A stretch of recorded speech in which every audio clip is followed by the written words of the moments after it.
लालची बहू की कहानी। मनोहर अपने माता पिता के साथ एक छोटे से शहर में रहता था। वह एक कंपनी में काम करता था, जिसके पैसे से वह अपना खर्च और अपने परिवार का खर्चा चलाता था। कुछ वर्ष बाद मनोहर की शादी हो जाती है। उसकी पत्नी का नाम रिया था। रिया एक बहुत ही लालची किस्म की औरत थी। रिया को जब भी पैसे मिलते थे तो वह तरह तरह के कपड़े और गहने खरीद लेती थी।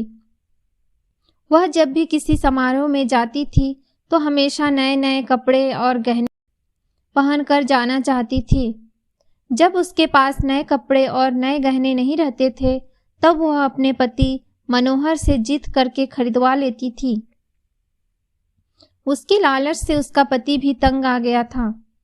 मनोहर रिया को हमेशा समझाया करता था कि हमारी कमाई उतनी नहीं है कि मैं तुमको हर समारोह में जाने के लिए अलग अलग तरह के कपड़े और गहने खरीद कर लाया करूं। मगर रिया उसकी बातों को मानने के लिए तैयार ही नहीं होती थी। एक दिन जब रिया किसी समारोह में गई थी तब उसकी एक सहेली मनीषा उसके घर पर आई। मनीषा ने रिया की सास से उसके बारे में पूछा। रिया की सास ने मनीषा को सारी कहानी बताई। मनीषा ने अब रिया को सबक सिखाने के लिए एक योजना बनाई। वह रिया के घर से सारा राशन लेकर चली गई और राशन के डिब्बे में अपने गहने और नए कपड़े लाकर भर दिए।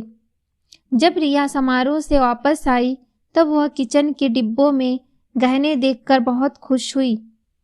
शाम हुआ। जब रिया खाना बनाने गई तब उसे राशन नहीं मिला।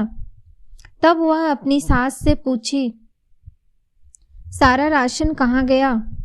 उसकी सास ने जवाब दिया, मैंने सारा राशन और घर का सारा सामान बेचकर तुम्हारे लिए गहने और कपड़े खरीद लिया है। तुम बदल बदल कर हर दिन नया पहनो। रिया बोली, मगर खाने के बिना मैं गहनों और कपड़ों को क्या करूंगी? तभी उसकी सहेली मनीषा आई और उसने रिया को सब कुछ बताया कि यह तुमको सबक सिखाने के लिए किया गया था। अब रिया को समझ में आ गया, जीवन जीने के लिए सबसे ज़्यादा जरूरी भोजन होता है, ना कि बदल बदल के गहने और कपड़े पहनना। रिया अब अपने पति के कमाई के अनुसार ही सारा काम करती थी और वह खुशी खुशी रहने लगी। यह लालची बहू की कहानी आपको कैसी लगी? अच्छी लगी तो प्लीज़ इस चैनल को लाइक और सब्सक्राइब ज़रूर करें।